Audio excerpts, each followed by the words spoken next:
What's up, everyone? Welcome back to the Outside Line Media Podcast. It was a great week last week, and it's going to be a great week this week. Let's get into it. I'm Patrick. I'm Ryan. Yeah, as you were saying, we got a lot of racing this week. IMSA this week, IndyCar. Obviously, we'll go over all of it, but there's a lot of racing this weekend. We will If be it's a out of race racing series this you watch, weekend. it's racing. Yeah, most race series are watching, typical full season swing. So let's get right into it, and let's start talking about what happened last week, starting with NASCAR at Darlington. Good old throwback weekend. We always love it. Yeah, Throwback Weekend's good. We had teams not participating. We had drivers complaining about it. I just don't understand. That's big boo. Oh, no, you have to run a different paint scheme this weekend. It's a NASCAR. You run a different one every other week anyways. Yeah, like, I don't see why some drivers are bothered about it. And clearly, it's not mandatory. So if you don't want to do it, guess what? Don't do it. Simple solution. So that's kind of weird for me. That kind of gave me some weird vibes. Some NASCAR's social media team was on a tear this weekend. Banger after banger after banger. My personal favorite, I reposted on the Outside Line Media story with the driver lineup and the retro theme. Oh, just beautiful. All the social media they were doing, even stuff not related to throwback content, they were making some really cool videos this weekend, especially about Darlington. And NASCAR admin was on it. Which good. And I know a lot of NASCAR fans get a little upset, and I do see where they're coming from with the IndyCar being kind of shown more by Fox than anything else, but their social media game is at least fire, and they're that you can't argue. NASCAR, their social media is on top, even if Fox isn't giving them the commercials they want. They're getting good content. So NASCAR Darlington, Patrick, what were your thoughts on the race overall? Overall, I think it was a pretty good race. I mean, it was kind of your typical NASCAR race, exciting at the beginning, kind of a little bit dull towards the middle, with, of course, stage breaks. Everyone knows my thoughts on stage racing, and how it just artificially inflates the number of passes and the excitement. It was a NASCAR race. I don't think it's going to be on the top end of my races this year. I don't think it's going to be on the bottom end of my races this year. Yeah. It could have been cool. It was looking like William Byron was about to do something that hasn't been done since 2000 and lead every single lap. But in the end, it was his team chasing that led them to lose the race, staying out too long, just getting on a weird pit cycle because they wanted to lead every lap. Yeah. God, I don't know. Just unfortunate, typical. Good thing about it's one of those things about NASCAR with the pit cycles. It's really hard to tell who's going to win unless you really pay attention. So if you look just glancing, you're going to lose it. And that's happened. Denny Hamlin cycles to the front, wins his second race in a row. Good for him. I mean, I can't be upset, obviously, as a Seabell fan and a Joe Gibbs Racing fan. Yeah. It was cool. Joe Gibbs just got the strategy right there, is what it is. Yeah, I mean, they landed right. Seabell came from way back to end up on the podium, which is great. So the podium was Denny Hamlin first, William Byron second, Christopher Bell third. Good race weekend. Unfortunate for William Byron, it would have been really cool to see him. I don't remember who did it, but it was 2000, I think. So our entire lives since someone's led every single lap of a race, and especially with stage breaks and stage racing. Yeah, trying to do that nowadays is wild. Because you can't just run away. You can't get so far away that you're a pit stop ahead of everybody. That's you have stage breaks. Everyone gets grouped up. Yeah. So it would have been even more of an accomplishment and something that really would have made this race a top tier race this year. But as you said, kind of not a snoozer, but more of just a standard NASCAR way race. Better than Suzuka. Yeah, Suzuka was tough. I guess we'll go right into that. Unless you have any closing thoughts about NASCAR. Just recapping our predictions, I had Christopher Bell and William Byron on the podium. What did you get on your podium, Ryan? I had Bubba Wallace, Ross Chastain, and Seabell, so Seabell on my podium.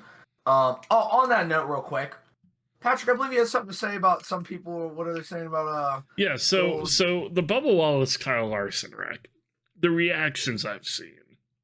Mind you, this was on Facebook, so it's boomers that hate Bubba because he's black. I'm straight up just gonna say that. That's definitely the reason why. You're not wrong. You're not wrong. But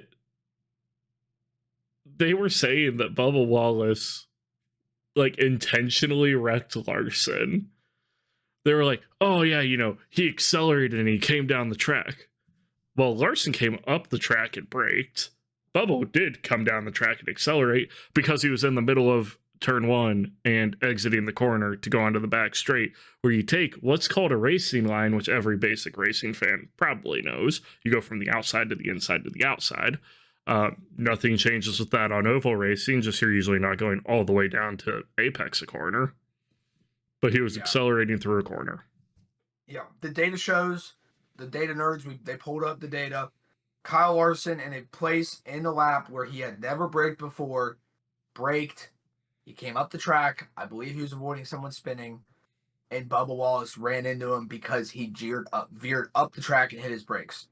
I bet if you asked Kyle Larson, he'd say that. Oh, Larson took the blame 100% in the press conference. I mean, and I was just talking about, I wish I would have done a little more research before this about this. I do want to look up if there's any benefit. I don't know why Kyle Larson was on the track. 162 laps down. Unless, I don't know what NASCAR's points are like, but Larson doesn't need points, though, because he's already in the playoffs. Yeah, unless it's just pure data, which I guess, because they do run Darlington again. So, like, I mean, if he was damaged from that, I think they fixed the car they had in the garage for 162 laps. That's and now true. Not perfect, they got it, but they probably rebuilt the front end. As our thing, good on NASCAR for letting them do that, where they let them take as much time as they want, do whatever they want, to fix the car. Yeah. As long as they come in and are at the minimum race pace. Yeah. So that's cool in them. Yeah, like I know if it had been an IndyCar race, yeah, they were definitely going for those finishing points because every point matters, but Larson has a win, so points don't matter. Yay, playoff system. Something to look into, I guess, on that front. Yeah. But, yeah, not Bubba Wallace's fault. Also, unless Chevy wanted them to go out and get data. It could have also been a Chevy play where they wanted some more engine data. I saw a lot of people saying it was done. Bubba Wallace did it to cause a caution for his. No. It was just, there's no conspiracy here. Kyle Larson wasn't trying to cause a caution. Bubba Wallace wasn't trying to cause a caution. It was a racing accident, a racing incident. No one's at fault. That's what it is. I mean, you put more blame on Kyle Larson because he came up the track, but if he was avoiding something, you have to avoid something. So, like, yeah, you blame it on probably Carson Hocevar spinning in front of him. Yeah, there you go. So blame it on Hocevar.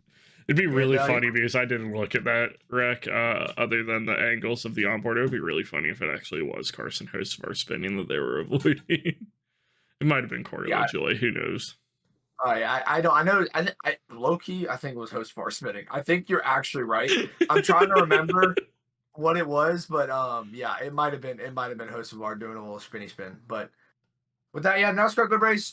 Bristol next week. We'll talk about that later. It's really funny. We were on our way back from Mid-Ohio, which we'll talk about a little bit later, and we were watching the race, and both Ryan and I had Kyle Larson as our Miss the Apex. Literally look up, and he's in the wall. Yeah, like 5 laps in or something. He lost it off turn 1, I think. Yeah, I think it was out of turn 1. It's that bump where they repaved and ground it down. If you could see the cars, they were flapping the whole race. It was very similar to like the bump at Nashville, I think, just on a slightly lower speed track. Yeah, brutal. So yeah, next up we got. Oh shit! Yeah, who was your hit the apex, Ryan? Ross Chastain top 10, which did hit. I had Kyle Busch with his, I think, first top 15 of the year. So good on him. Coda. Didn't he do good at Coda? He got like second, third, Coda. Oh, did he podium Coda? He did good at Coda. I don't remember if that was in the Cup car or not. Yeah, well, he was him and Seabell racing. Oh yeah, that's true. Yeah, you're right. Oh. Seabell had to make sure he didn't wreck him out again. Yep. Seabell made a clean pass. All was well in the universe. Yep, didn't have Kyle Busch yelling at him after the race. Kyle Busch praised him. A rare feeling for him. But yeah, that's good. And we both hit Miss the Apex to cover that, and you had it ending in overtime, did you not? I said no overtime. I had faith in them, and they broke that trust. Yeah, they didn't get it done. Yeah, let's go ahead and go into Formula One. We've got a long episode today, so we're gonna try to keep this thing moving. Yeah, snoozer. That's all I got to say. I'm so glad I didn't stay up for it. There was one interesting moment in that race, and that was the Lando Norris, Max Verstappen coming out of pit lane, where Lando just drove into the grass, as he said himself in the press conference, just cutting the grass a little bit. Looked like it needed mowed. So just a slight mishap on Yeah, and that Lando's part. entire Like just weekend, like, did they not have a water truck somewhere? I know, like, I'm from the Midwest, and, you know, we have dirt tracks every 20, 30 miles where they could have gotten a water truck over to spray down the grass on the track. They just said they not have did, that but in Japan? I thought they said they were soaking it. It I still was saw them catching on filling fire. up a traffic cone with water to wet down the grass, so... Oh, Jesus Christ. Yeah, probably no water truck. But yeah, that was a weird thing all weekend with the random grass fires in practice. Luckily, there was a storm before the race, so the race probably Yeah. would have the same problems. So I'll tell you what, a red flag for It would have made fire it more during- interesting, maybe, just having standing starts at least. Yeah, I guess. But I mean, the overall, first start, there was no position changes. you watch like that guy who does like the graphics with all the drivers and they're all driving. It's crazy. It's like a couple lead changes. I mean, it was. I was watching the P1 podcast, and they went through, because it's a problem that every Formula One track seems to have, is that you can't pass on it anymore. I think maybe 2 of the next like 20 races are on tracks where passing is considered a possibility. And that was no, it was 3, because it's 4, sorry. Coda, Silverstone, Vegas, and Brazil. Wow. So we're expecting 4 good races out of like the next 20. Unless it rains somewhere. Yeah, something. So yeah, overall pretty procedural race. Max Verstappen just maintained Great gap drive from him. I mean, it was Max Verstappen drive. McLaren boneheadedly not letting Piastri go have a look. Not letting him have a look, and then also they pitted Lando on the same lap as Max. Which is just weird. Like, you're seeing that the dirty air is a problem at this track, and that Lando can't get up to Max. Give him go for the overcut then. Yeah. Get a clean air lap. Go a little faster, come in the pits. Even do 2 or 3 laps. I mean, we didn't really see Dag at all, and the McLaren's good on its tires anyways. Yeah, it probably could have gone for 2 or 3 more laps. Yeah, I don't really understand. That would have avoided the whole them getting. And that's why Lando did it. He was desperate to try to get the position because he knew that was his only chance. Yeah, he knew if he didn't get it there, he wasn't going to get it. I guess McLaren thought they could get lucky at the pit. I don't know. Red Bull even had a slow stop. They were slow by like a second. Yeah, McLaren just needs to figure out. They're too safe on their strategy. Like, they're still thinking of this midfield. They're still thinking like a midfield team and they're like, oh yeah, second and third is going to be good. You guys might have issues in round 9 when those flexi wing changes come. You're going to win the constructors by like 300 points, probably. Constructors is a done deal at this point, I feel like, unless Ferrari really mounts a comeback, or probably honestly Mercedes at this point really mounts a comeback. Yeah, fortunately. How is Max only 1 point away from Lando in the Drivers' Championship? It's insane. Just the consistency at an inhuman level from him all the time. It's just mind-blowing to me. Especially that pole lap, it's just a beautiful track record. He even said he felt like he was going to crash like 3 or 4 times during that lap. That's how hard he was pushing that car. On the limit, but... Let's talk about Yuki real quick. I know I came off as a Yuki hater this past week because I kept saying, he's not going to do well because the car sucks. He did really well in free practice and Q1. Q2, it was a little bit of a strategy blunder from the team mixed with him just having a couple errors during the lap from the car oversteering, definitely. But the team had faith in him to put down one good lap, and he just couldn't pull it off. And I think, looking at that car the entire year, why would you have Yuki only do 1 lap? I mean, I would say, like, if I was Red Bull, I'd have him use another set of sticker softs, and just get into Q3, because I think he had the pace to get into Q3. And then you just run him on used softs and settle for the P10. But that's 5 places more than he had. Yeah. Yeah, it was. I mean, you can't be upset about the weekend he had. It was clean. It was clean. And had a race that not much passing was happening. You can't be upset that he wasn't doing much He passing. gained what, like 3 positions? He finished P12, I think. Yeah, finished P12. So gained some spots. Overall, I don't think it was a bad weekend from him at all. No. I think it was what you expect. I think the real test is the next 2 to 3 weeks. Yeah, Seeing as time goes Bahrain, on. there's some passing opportunities in Bahrain. I'm excited to see what he can do. We've seen some good racing there in years past. Namely, I just immediately think of 2022 with Max and Charles in the opening race of the season. That was a banger race. And then Max's engine blew up. Was that the year they went like 2 races in a row where they blew up their engine? Yeah, Red Bull had a ton of reliability issues early on. Yeah, remember that. Yeah, that was yeah, And overall then good Ferrari race, just not dropped good the race. ball halfway through the season. Otherwise, Charles would have Yippee. been champion. Yeah. Yeah, don't gotta tell me, brother. But Yeah. overall, Formula One race, pretty boring. So let's go over the result. Let's go over how did your predictions look, Patrick? Yeah, I had an Oscar Piastri, Lando Norris, and Charles Leclerc podium. Obviously, Max Verstappen decided to screw that up with the lap of his life in qualifying. And we got a Max Lando Oscar podium. So got a nice 2.5 points from that with Lando in P2. Yep, identical for me. We had Yep. the same podiums this week, so Who same did you exact have thing hitting for the me. apex here? I had Carlos Sainz in the points, which And it just wasn't a good weekend from him, anyways. no, not Not at a all. great Especially, lap in quali, missing out on Q3, then impeding Lewis and getting a 3-place penalty. Albon is really making statements this year. I doubted the man. I won't lie. I said that I thought he was a bad teammate merchant.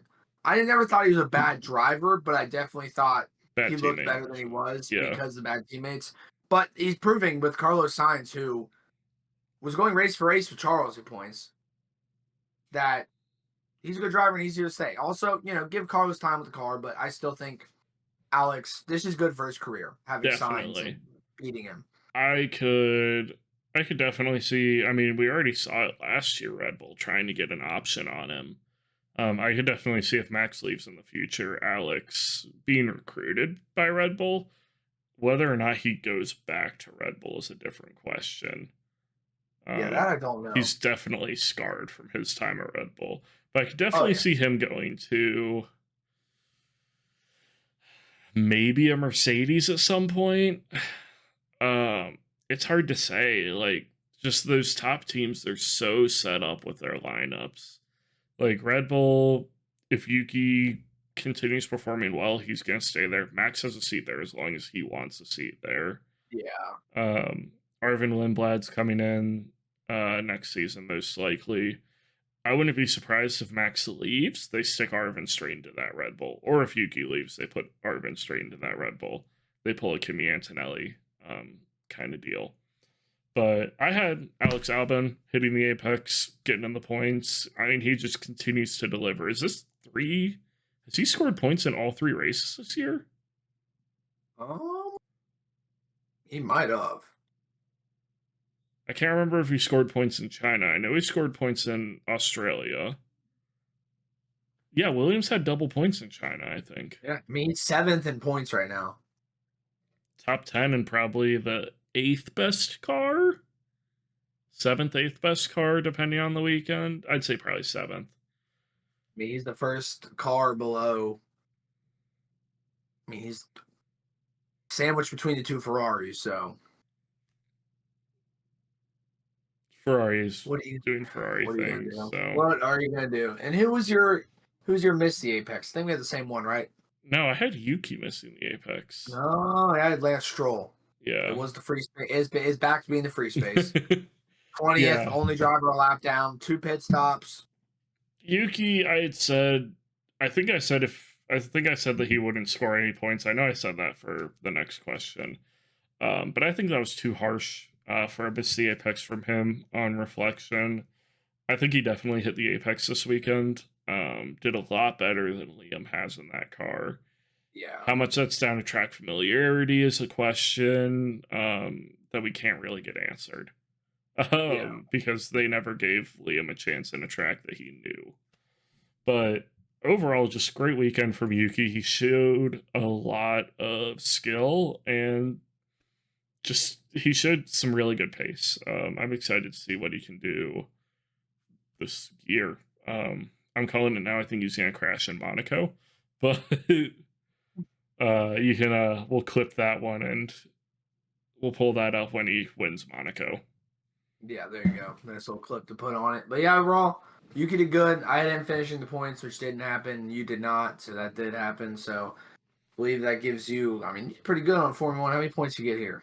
I think I got 9 points this week, so kind of a banger week for me. We are currently, you got 6.5 points, right? So it is currently 36 me to 29.5 Ryan. Ryan's got some work to do. Need some big weeks. I have been missed the Apex merchanting a little bit. Yeah, I was gonna say I do need to use some of Patrick's method of choosing just drivers that are gonna suck every week for his missed Apex. You did have Lance Stroll this weekend, but that wasn't really even that wasn't a free space. That hadn't been a free space this year. Yeah, that had not been a free space this year. It is back to being one. So yeah, good week. For F1, good week for. Yeah, and then we spent a few hours up in Columbus at WRL freezing our asses off, but for some amazing racing. Yeah, great racing. Really cool to see WRL in person. Really Kevin cool Lee to be was up there. Yeah, Kevin Lee on Saturday. I don't know about Sunday. Jackson was racing on Saturday and Sunday, so. But yeah, his son was testing in one of the Sabecos. Really cool. I actually need to look and see which one. I don't think that's the same one that I know one of the drivers in. I think he races in the number 1. It's a 690 all yellow was the one he was testing in. Yeah. Yellow something was team name.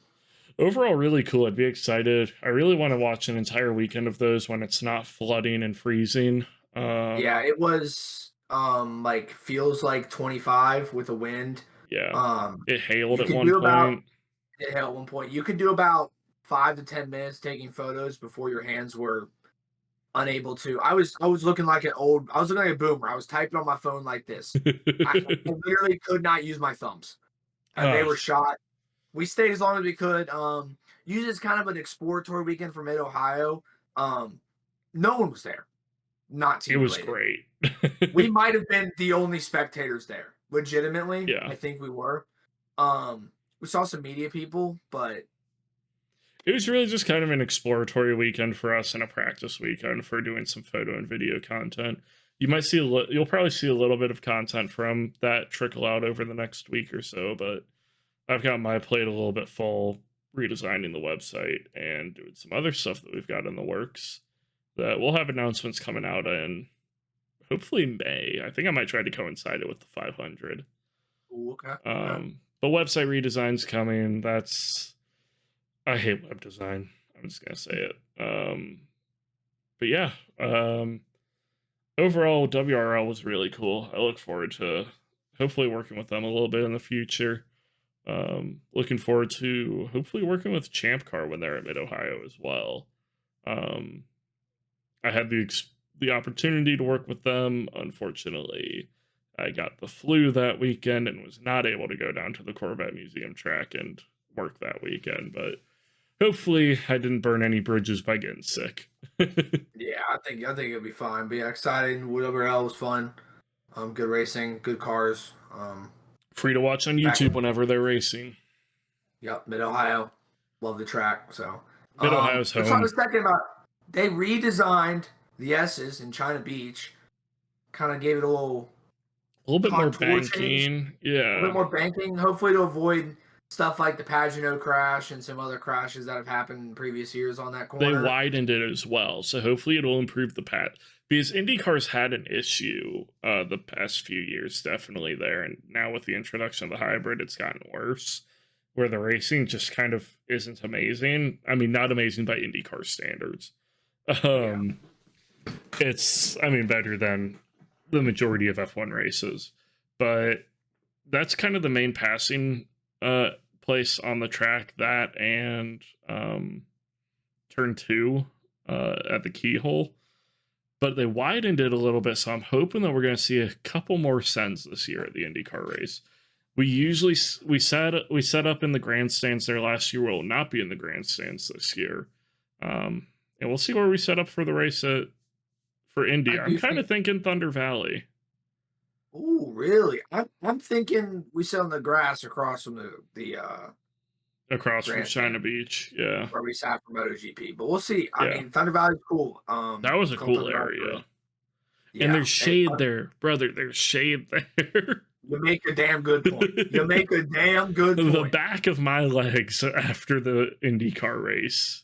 My body after the IndyCar race. Yeah, fried. But we love Mid-Ohio. Mid-Ohio is my home away from home. Yeah. I think every person in our group got sunburned significantly. Mid-Ohio is our home away from home. We love having season passes there this year to get the opportunity to just go to these weekends. It was a non-spectator event. You were not able to get in there unless you worked for a team or had a season pass.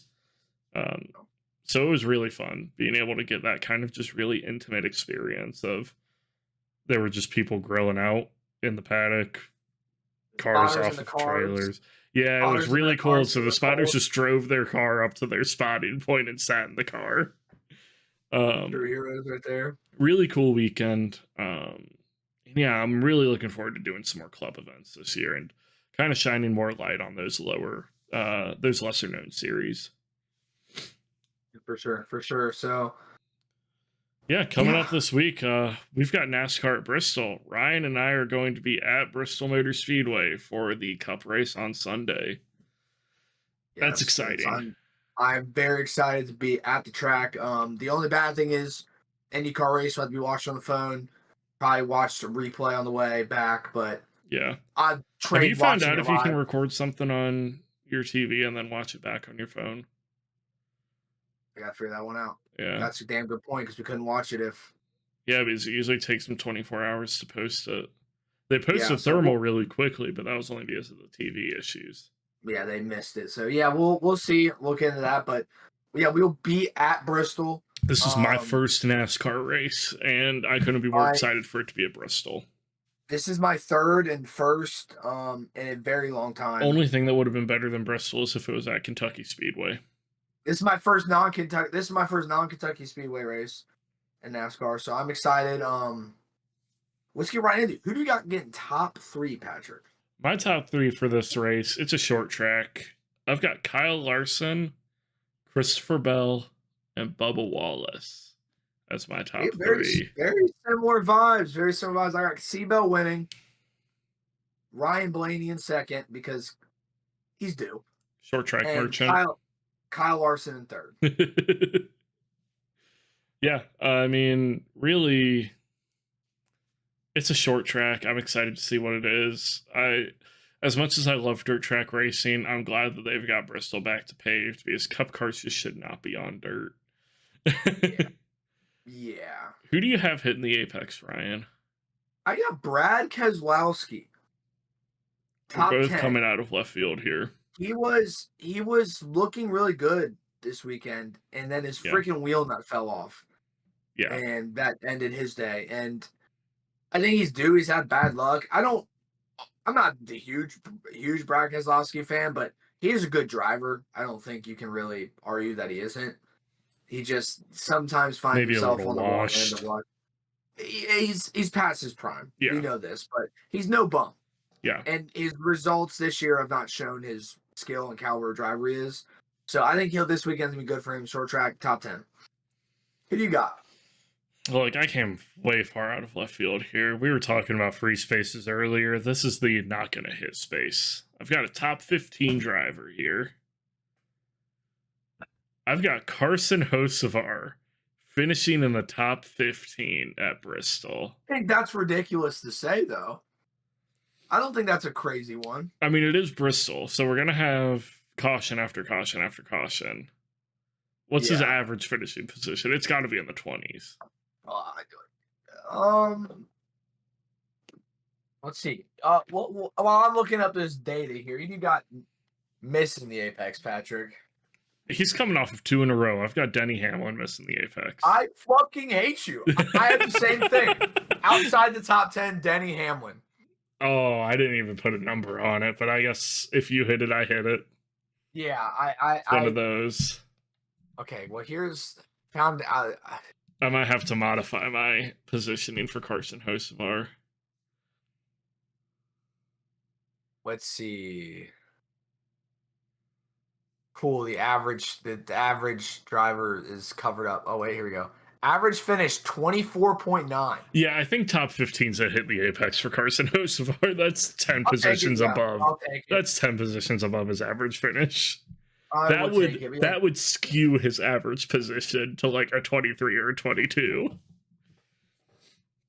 Hell, he's getting on the podium. I'm changing my podium, dropping Bubba Wallace, putting Carson Hocevar on there.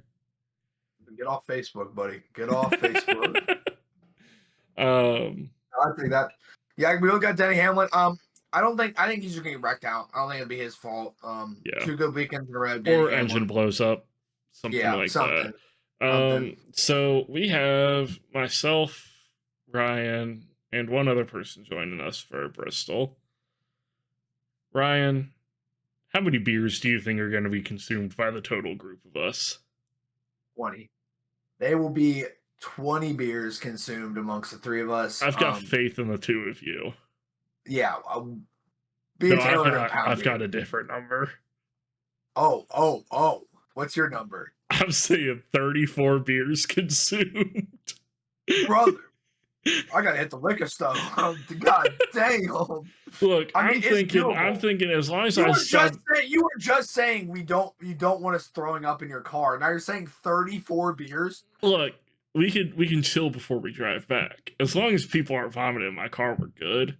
But what I'm thinking, so I'm gonna stop drinking by lap 350. That's 35 beers right there. A beer every 10 laps. That's a beer about every 2 minutes. Good Lord, brother. I told Ryan that we should do the 999, but for NASCAR. So 500 beers, 500 hot dogs. And what's the other 500? What's the other 9? 998. So in 500 laps. That would be insane. I don't know how you do a NASCAR version of that, but I do feel like we need it. Every caution maybe, but like that's not. You can't have a name for it like the 999. The only thing would be a 333, which would be easy. I mean, that's that's me not even drinking at a NASCAR race. I don't know.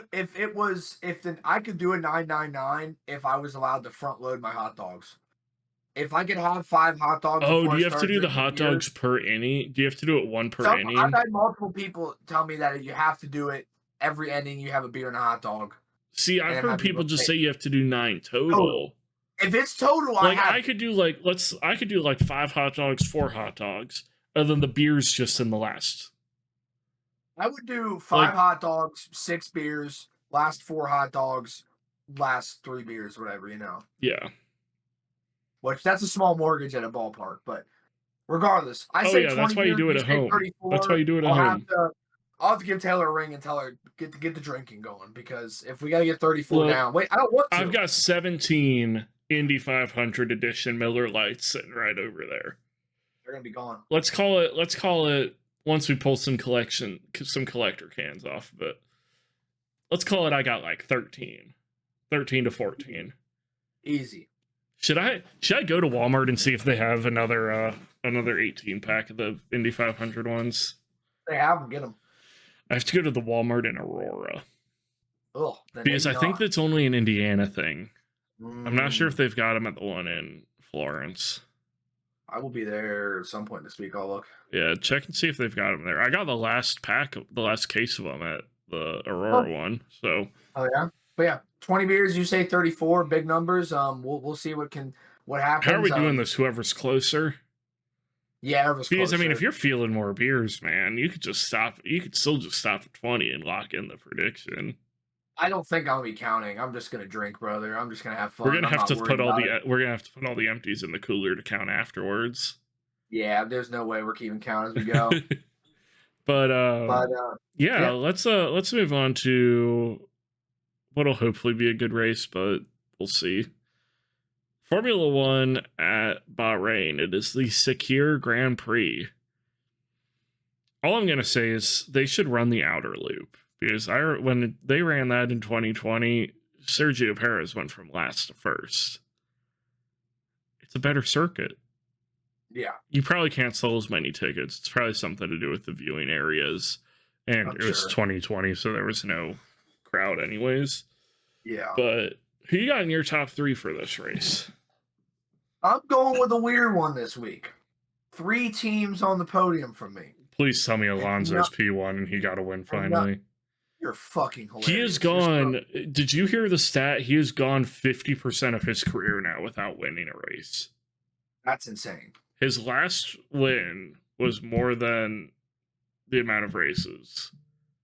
Wow. So, yeah. Wow.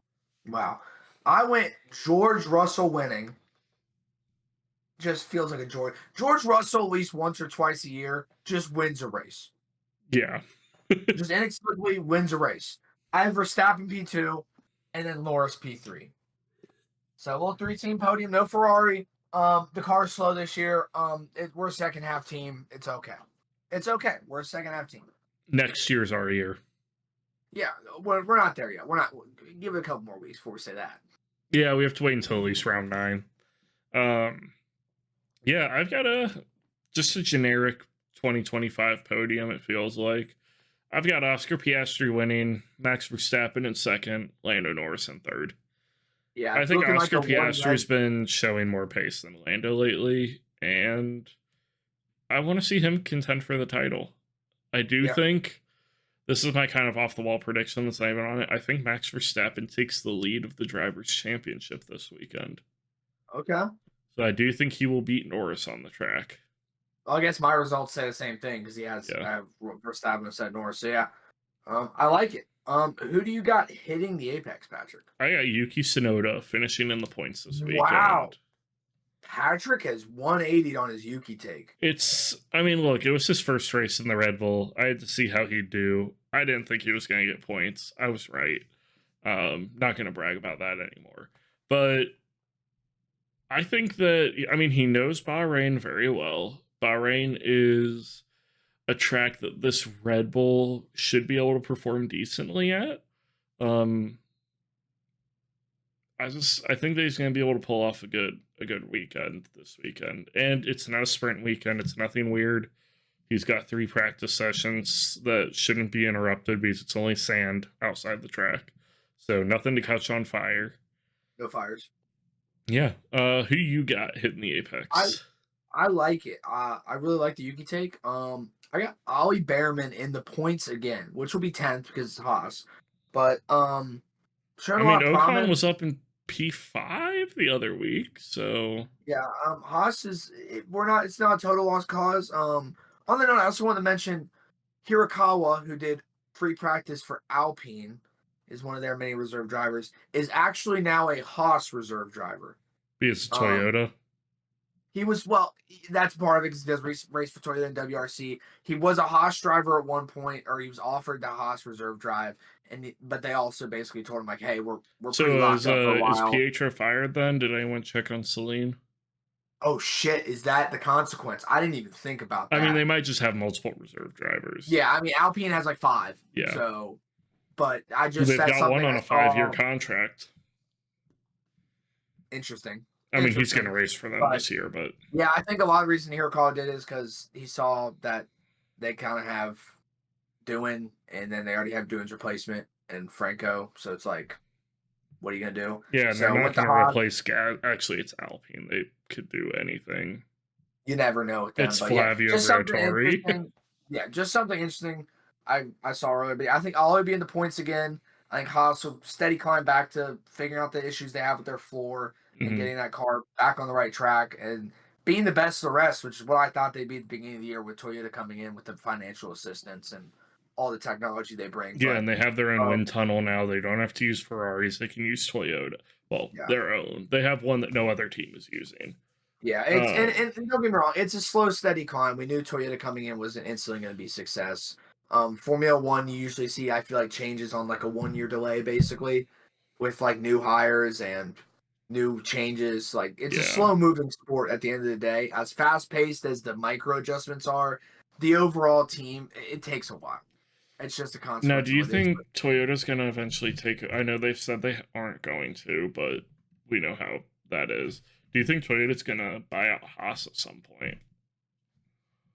I could definitely... I don't know. I'm 50-50. Mm-hmm. I think they want to get themselves... I feel like this could be its own episode that we do during the break or something, but just gut reaction. I say no. Mm-hmm. I say they'll be a significant technical partner.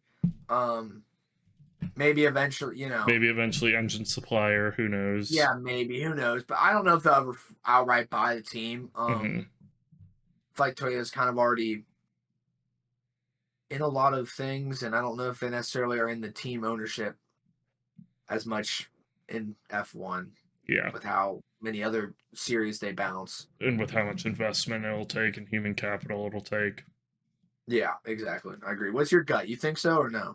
I could see it happening in like 5 years or something when Gene inevitably gets sick of this project and doesn't want to pay more money.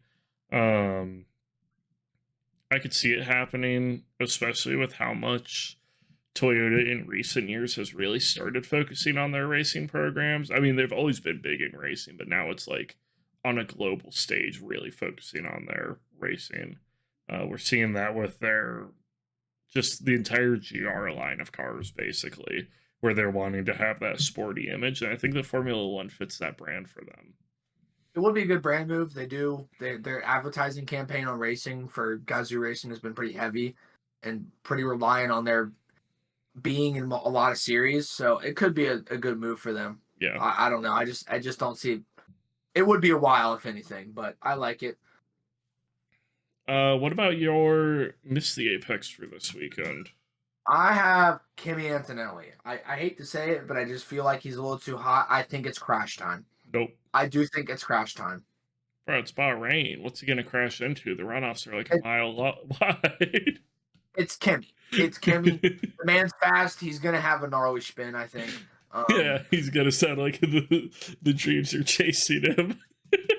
Yeah, there was some video talking about how he sounds. What did they say? What's the original thing? A 1930s. A 1930s British paperboy, I think. Yeah, that's what they said at first, and then someone in the comments said Kimi sounds like his dreams are chasing him, which is hilarious. I wish I would have screenshot the comment and credited whoever said it, but absolutely beautiful. The radius from Kimi, radius from Albon. Talk about that for he was crashing out, dude. Yeah, I actually got by Formula Fakers today, saying he got fined $150,000 and 3 penalty points. I screenshotted it, went to the group chat, clicked on the image, and was like, "Let me check this real quick." And I looked at it. I got. They got my ass. And luckily, it caught me before I sent it to anyone. But I got. But yeah, I mean, what's going on at Williams right now that he's crashing? Like, Albon's usually chill.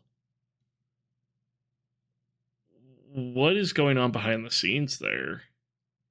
Yeah, something's brewing at Williams. We'll definitely have Are we going to see? How long does he have a contract until? He just signed an extension, didn't he?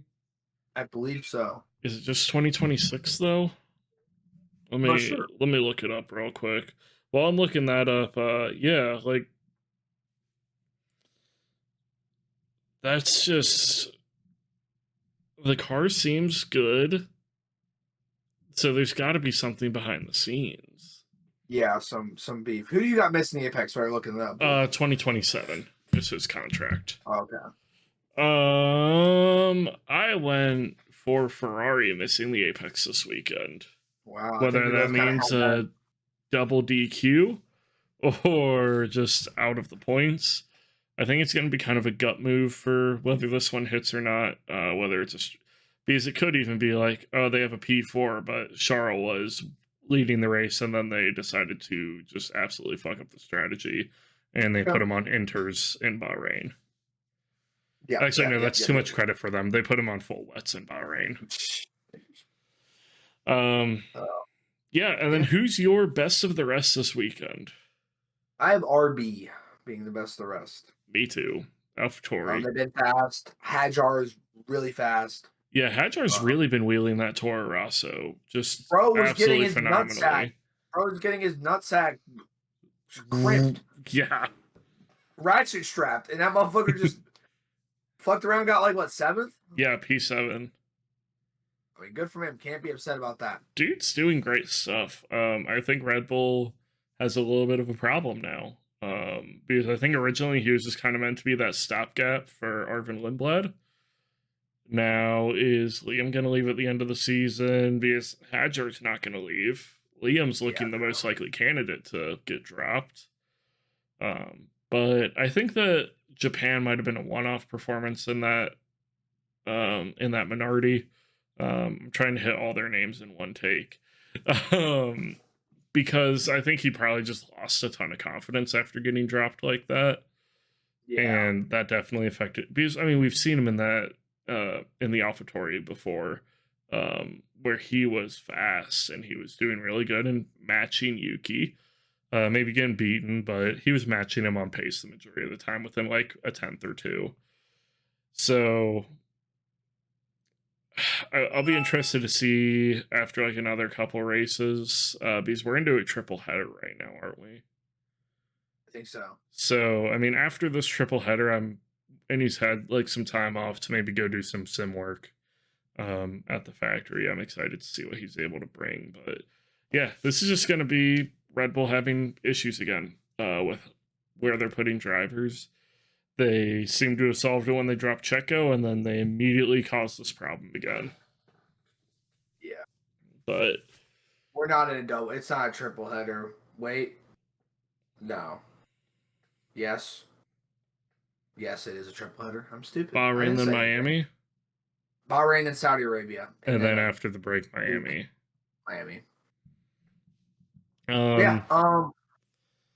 Best for SRB. Be curious to see lost storylines. Yeah, let's talk about a series that doesn't suck.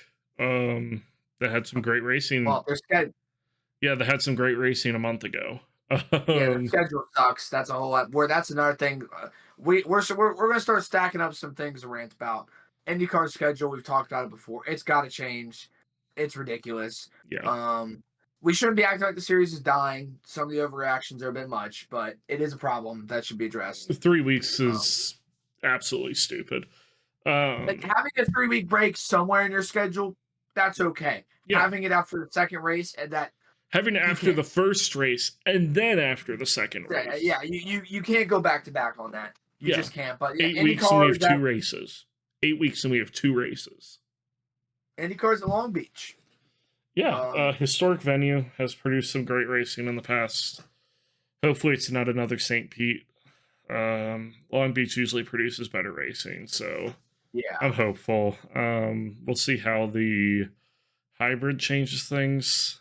I did hear from the testing that was done at the Indy GP circuit that the hybrid has not affected that track that much. It does not feel that different. Okay. So hopefully from a racing perspective, Indy GP is good, because we've got another break after Long Beach until Barber on May 4th, I think. It's the first week of May. Come on, IndyCar. Who's your top 3 for this one, Ryan? Yeah, Pato Award winning it. Colton Herta second, and it's not a podium without Alex Palou. So I went a little bit weird for this one. Not too weird, not unrealistic. Okay. I've got Colton Herta winning it. Okay, I can see that. Christian Lundgaard in second, and Scott Dixon in third. Okay. It's a little bit out there, but not too out there. It's a realistic podium.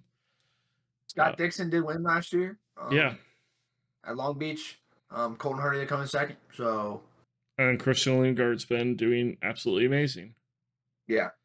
Who's your hit the apex for this week? I got Scotty Mack, top 5, bounce back race. After getting issues, getting Devlined, unfortunately. Yeah. Devlin, from the bottom of my heart, fuck you. That's all I gotta say. Yeah, that's who I got hitting the apex. Scotty Mack, we're back. What do you got? I had David Malukas with the top 10. Top 10 from Pookie. Okay. Yeah, I think Pookie's going to do well this weekend. He had a tough race in thermal, team was on a bad tire strategy. They thought that the primaries were going to be the tire of the race when the alternates were. Turns out the alternates weren't falling off as much as people thought they were going to. Yeah. So they saved an extra set of sticker primaries for the race when they should have used those up in quali and gone for another set of sticker reds. Yeah. But yeah, just an unfortunate first couple races from Foyt, but I think they're going to bounce back strong in Long Beach. Yep, I love to see it. Who do you got missing the Apex, Patrick? This is an out of left field one.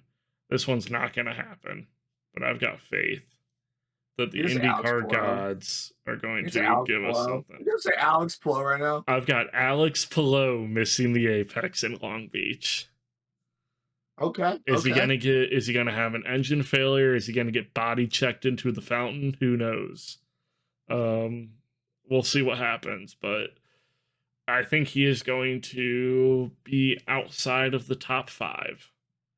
Okay. Which for most drivers, that is not a miss the Apex, but he's won 2 in a row and he is looking unstoppable. So I'm saying outside the top 5.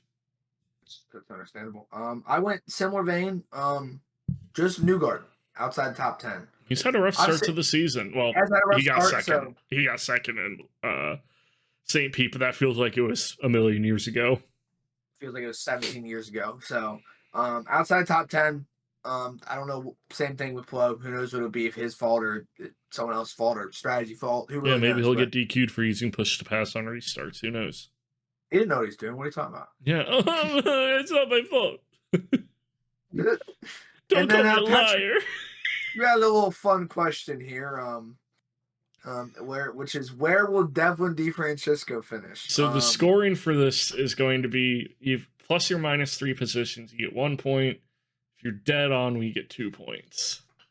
Ryan, what do you have? Okay, I've got Dev finishing a mighty high P21. 21. Okay. This kind of works perfectly with the plus or minus 3. I have him finishing 24th. I think the only reason he doesn't get lower is, for one, he'll spin out somebody. So that's going to be someone. But yeah, I think he will be, I don't know how many DNFs there's going to be, but I think he'll probably, if he doesn't DNF, he's going to be the last to running car. What's the, hold on, let me look at the weather in Long Beach this weekend. I wonder what the temperature is going to be. So I wonder if we're going to see. Okay, yeah, that shouldn't be an issue. We're going to see like 66, 67. Yeah, so it shouldn't be an issue. Shouldn't be any issues of hybrids overheating, but who knows? Hopefully. We'll see. We will see. The hybrid continues to cause some issues, but overall, I'm really excited for IndyCar at Long Beach. I love Long Beach, and I'm also even more excited about next year. We're talking about IMSA at Long Beach. Granted, hour 40 race. Just GTP and GTD running. No GTD Pro. You got some interesting lineups going. Obviously, it's only 2 driver lineups, being that short of a race. Let's get right into it. Who do you got winning GTP? You predictable motherfucker. I bet I know who you picked. Yep, they're keeping it running. I've got the Porsche Penske number 7. They're looking unstoppable right now. A great car. Yeah, I do, unfortunately. I'm sticking to basics. The number 24 BMW. No K-Mag this week, but both their drivers I rate very highly. Philip Ang and Dries Van Thor, great drivers. And they've really just kind of been in the shadow of Porsche Penske, so we'll see what happens this weekend. Speaking of Dries Van Thor, his brother is running with AO Racing and Rexy this week. So speaking of, who do you have winning GTD? GTD. I lost my place. Turner Motorsports. Robbie Foley, the 96, Patrick Gallagher. That's a stacked lineup right there, brother. Yep. They've been there all year, hanging out. Not right there, but they've been there. They have pace. There's no doubt. So I hope we go big from them. Who do you got winning?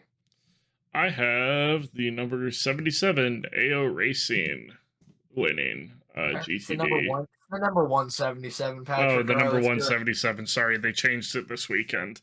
My B. Yeah, it is. It is cool AO Racing to run a lineup of, Yeah, they've got since Johnny they, Edgar and Lawrence Vanthor running. Another great lineup. yeah, that AO is always going to be competing. I think they'll be there. It'd be cool to see. It's a fast car. They had horrible luck in Daytona running right up front before Rexy got some dentistry done. Then they won Sebring, and they've got two great drivers in the GTD lineup. Hard to root against them. None of their normal drivers, but still a good lineup. Yeah. Who you got hitting the apex at IMSA Long Beach, Patrick? My hit the apex is going to be the Aston Martin number 23, the GTD car. Okay. Or GTP, sorry. The GTP 23 Aston Martin.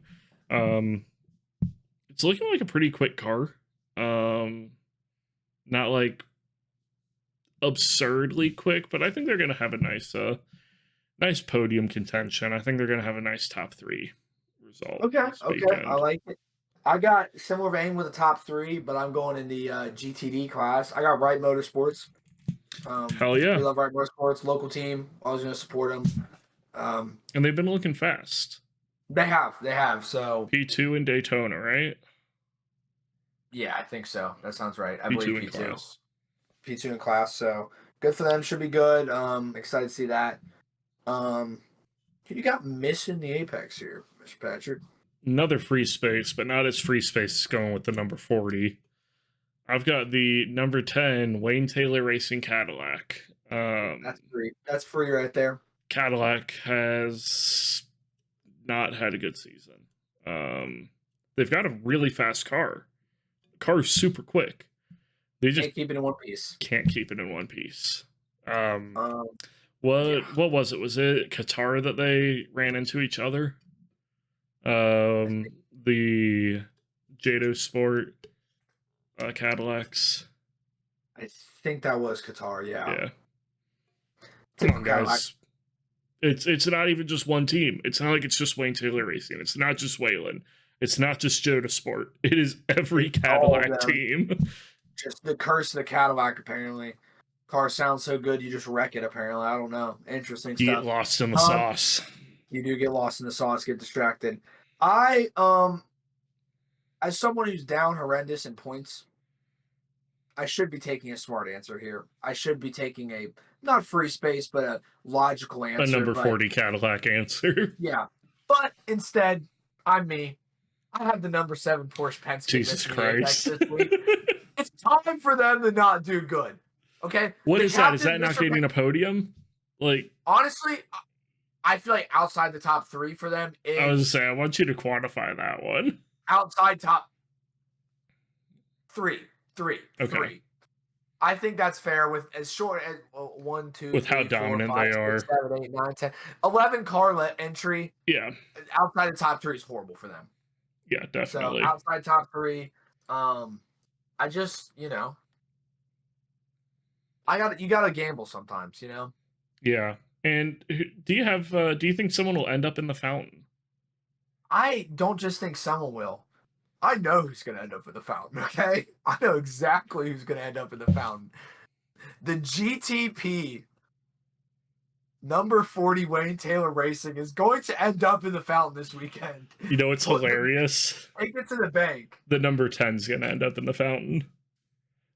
That's my miss the apex. They are going to end up in the fountain.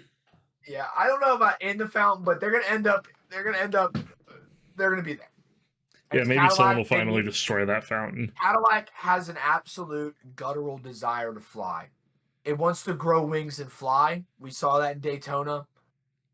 We see it every week. So yeah. I think the Cadillac's going to go flying. Just got an ibuprofen addiction. That's all it is. Yeah, it happens. It needs an ibuprofen. But yeah, it's going to be some great racing this week.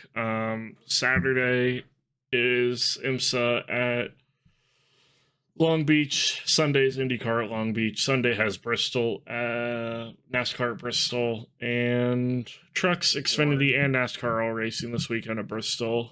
Yep. And then Formula One, I don't know what time I'm going to have to wake up. I don't think it's absurd. Oh, no, we can actually watch it on the way down. It's actually in the middle of the day, I think. Bet. I think it's like 11 a.m. or something. 11 a.m. race. Oh yeah. 11 a.m. Eastern race. time. Thank God. I didn't want to have another 1 a.m., 2 a.m. race. About time. But yeah, this weekend, yeah, we've also got GT World Challenge running at Long Beach. Mustang and USF 2000 and USF Pro 2000, maybe the juniors, are running at NOLA. MotoGP's at Qatar, and Formula E is in Miami. So, packed weekend of racing. This has been a long episode. Ryan, you got any final thoughts? Bring back Kentucky Speedway. Hell yeah. That's all I gotta say. Seems like a great note. Expect some content this week from WRL, some photos, maybe some videos. Yeah. Probably get maybe a little content from Bristol. We're gonna try to make a little content, but also we're gonna enjoy ourselves in Bristol. Yeah, we're enjoying the race. We're gonna enjoy the race. So have a great weekend, guys. Stay on track. You know how it be. Let's hit it. Have a good one, guys. Peace.